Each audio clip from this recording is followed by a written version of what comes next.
Welcome to another episode of Featured right here on the wireless. And today we have got a very special guest, one that was actually born right here in the Eastern Cape, East London, I believe, to be more specific.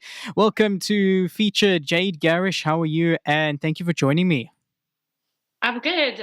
Thank you so much for having me. It's only my pleasure. So I think a nice way to start, nice easy way to get things off is just tell us a little bit about who you are exactly. All right. So my name is Jade, obviously. I grew up in the Eastern Cape and I currently live in Cape Town. I'm a singer-songwriter. I record my own songs and I also perform live a lot with a wonderful band. And then I read that you studied theatre in Boston in the USA, and then you spent some time performing and then working over there in the US. But then you, of Yeah. course, ultimately decided to come back home. Talk to us Mhm, about mhm. the whole experience of working in the USA, and was there a specific reason you decided to study there in particular? Yeah, so initially I wanted to go into theater, like musical theater. And obviously it's really big there. And I had family Hmm. there. I got into a really good scholarship program. So kind of just went with that. Um, but ultimately, after a while, I just really missed home. Yeah. And I didn't have like you don't have if you're a immigrant, you're on a work visa, you don't have as much freedom to go gig and Okay. unless you made it to the very, very top. So for me to come back to Cape Town, I had more freedom to do my own thing and, kind of be more of a treat my music as more of a independent business. Whereas Okay. there I was always contracted. Yeah. Okay. And then when did you realize music was for you? And can you maybe remember like your friends and family's reaction when you told them this is what I want to do with my future and my life? Oof. So I've always been a singer. I think when I was about 5 or 6, I started piano lessons, and I just sung over everything that I would play on piano. So they were like, okay, she loves to sing. Okay. And then yeah, I always kind of wanted to do that. And my mom's a doctor, my dad's an engineer, so they were kind of like, are you sure? Like, kind of trying to sway me the other way. But it would always make me want to do it more. So Yeah. yeah, you know, but but that's how we are as children, Our parents say one thing, we do the yeah, other, right? exactly. Yeah. And then we in the fourth month of 2024. If you had to Mhm. just based on what we've been through this year or you've been through in 2024, if you had to write a song based on that, how would that go? I'm putting you a little bit on the spot here with like make a song Ooh, right what I've now. been through. Okay. Um, ooh, it would be quite a busy song, I would Okay. say. Be very fast paced, because I feel like this has been a very, very eventful first 4 months. Um, what would the song be about though? I think it would probably be about just like taking things as they come and just going with the flow and trying to not control things. Okay. Because for me, these past 4 months there've been a lot of unexpected surprises, but I've just gone Okay. with them and it's turned out well. So yeah, Yeah, still standing, so they definitely went well. exactly, And then exactly. let's talk about social media and the internet. It doesn't matter, Mhm. what I feel it doesn't matter what you do these days. Those two things are gonna have an impact on your career. So what impact do you think, positive or negative, do you think the internet in general has had on the music industry? Um, well, I think it's both positive and negative. Okay. For me, it's been really I think in the beginning it was negative because I would see all these people like blowing up and I'd be like, oh my gosh, why can't I do that? Or Yeah. it makes you really critical of yourself. And there's also, people who post like live versions of them singing, but it'll actually Okay. be auto-tuned and Mm, EQ'd. And you're like, it's kind of raises this like crazy expectation for what live performance is. yeah. But it's also been really positive for me because basically like every gig, every collab that I've done through the internet. Okay. Um, and I've met a lot of really cool people and had people like in my friend group I wouldn't have had people, because my friends aren't singers or musicians. They wouldn't have been like, Mm-hmm. let's collab. Yeah. But I found so many people on the internet who've reached out to me, and it's been really positive. I've really found a great tribe of like collaborators. And then you mentioned live performances now in the previous question. When you do your performances, whether they are solo or with your band, as you mentioned earlier, do you maybe have any personal like rituals or superstitions that you have got to do before a show in order for it to go well? Oof, I always have to warm up. Okay. Obviously, we Yeah. should. Um, I try and meditate. I don't always do it. I'm not like the show. For me, like if you don't do the things before, the show will still go on. Yeah. But do try and meditate, warm up, and just try like dress so I feel happy. Like, obviously, yeah, feel good for the show. So that's really A- important also. And then you said you had a busy start to 2024, and then I was not in a weird way. Don't worry, I was checking out your Instagram, and I see you were over in India, I believe. Can you chat to us Yeah. about that? Can you chat to us about that experience? Was it for work? Did you go for a holiday? Maybe a mix of both? What's up? It was a mix of both. So I also work in the clothing industry. So I had an Okay. opportunity to go there for a bit. It's to just speak with some people and do some business. So I went there, but then I stayed on, and I met some really cool people. I really love. I have a lot of friends from India, and I've always been interested in like Bollywood and the culture there. So it was a Okay. bit of both. I hope to go back. I have some friends who do dressing in Bollywood and like got really into that scene. So I would love to go back just to like learn more. Yeah. I felt so inspired being there. All right. And then I want to take you back maybe to when you were much younger. You said when you were 5 or 6, you learned to play the piano.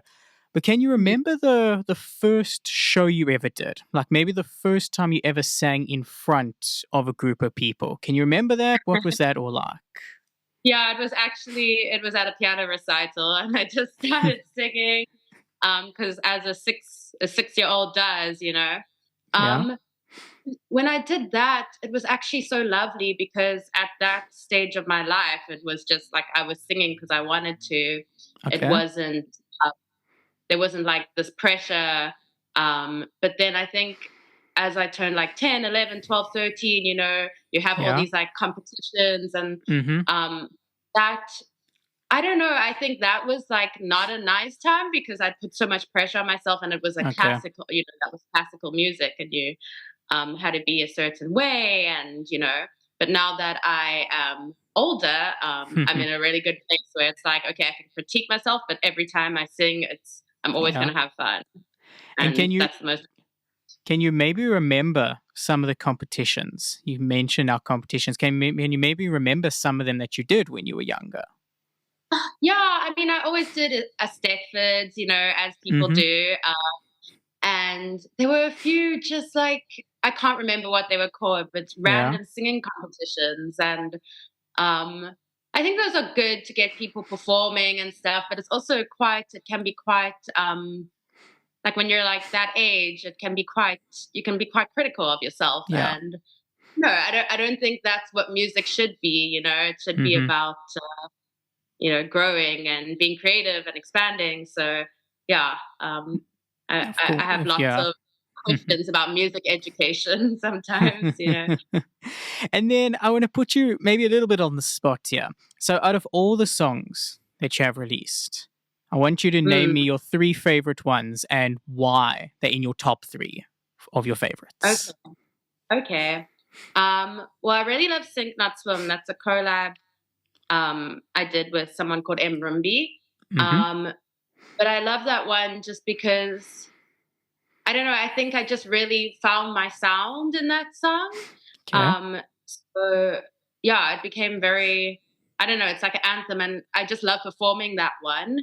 Um, and then there's one called Bad Bitch, which is very important to me because it was my first release, Yeah. my first solo release. So I love that one. And even though, like looking back, there's things I would have changed about it.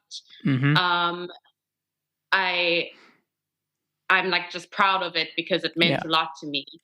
And also I wrote it with I wrote it by myself, but I produced it with a very special friend who passed away. So it is quite sentimental to me. Yeah. And then the third one, let me think about this. Oceans Apart. I love that Okay. one. And there's a few people. I think some people it's quite a ballad, so some people don't get it because it's so slow. But some people they really connect to it and love it. So yeah. And then I want to talk about your more recent one and the one that I'm absolutely loving at the moment called Postcards. You team up with Ashwin Smith on this one. I was speaking to a couple of colleagues when I first heard the song, and when I hear the song, my vision of this is walking down the beach in the sunset with a drink in my hand. That's the vision I get when I listen to the sounds and the melody and all that. It's the best. That's its best sort of songs, right? Best ones. So was that maybe your intention behind the song, or what was the meaning behind it? And just chat to us about it in general. That was 100% our intention. So Ashwin lives in Cape Town also, and we got together and like walked around Sea Point and the promenade, and kind of like we were talking about like summer and like our different past relationships and experiences. We're like, it's like a summer fling in Cape Town, and there's a drink in your hand and you're like watching the sunset. So we kind of wanted to write something like that and create that feeling of kind of just the summer, the summer with a drink in your hand, like you said, and all these things and adventures that happen. So we got together, we wrote the song, we went back and forth with the lyrics, thought about things a lot. So it was a very fun collaborative experience. No, and I mean, you nailed it with your intention, that's for sure. Like that was like the first thing I thought of. So that you nailed it. I'll say that. Thank you. No, of course. And then your social media, where are we able to find you? And then where are we able to actually stream your music? So I am on all major streaming platforms. So Spotify, Apple Music, all of YouTube, everything. And on social media, I'm Jade Garisch. It's SCH, like Bosch, like SCH, not SH. Okay. And Jade, like the color or the stone. And then also on TikTok, Jade_Garisch. I'm on Facebook. I'm on YouTube. I have a website, so I'm everywhere. Yeah. Your website, by the way, very impressive. I will say that. Oh, thank you. I did it myself. No. Well, I mean, it's very good. I won't lie. And then before I let you go, anything else you want to chat about or mention that we haven't covered today? Yes. I don't know when this is going up, but I have 2 shows. I have a show next week Thursday, and then one again the next Thursday with my band at the Blue Room in Bree Street in Cape Town. So if anyone's listening and it's out, please come to that show. It's going to be good. And then I am currently, because I've only released singles, so I'm currently working on my first like solo EP. Okay. So please follow me on all platforms and be on the lookout for that, because I'm really, really excited about it. I think it's going to be really good. So yeah. Well, I hope that when the EP is out, you're going to maybe come back to Eastern Cape, maybe? Yeah, maybe do like an EP tour. Yeah. No, we must. That'll be cool. Yeah, Eastern Cape, we love supporting, especially local music. Well, it's a must. We have to. Yeah. Exactly, yes. Well, anyway, thank you very much for coming on Featured today and to chat to us about, who you are, what you've been up to, and of course, your latest song. Thank you so much. All right. Have a good one. Thank you. Bye-bye. Bye.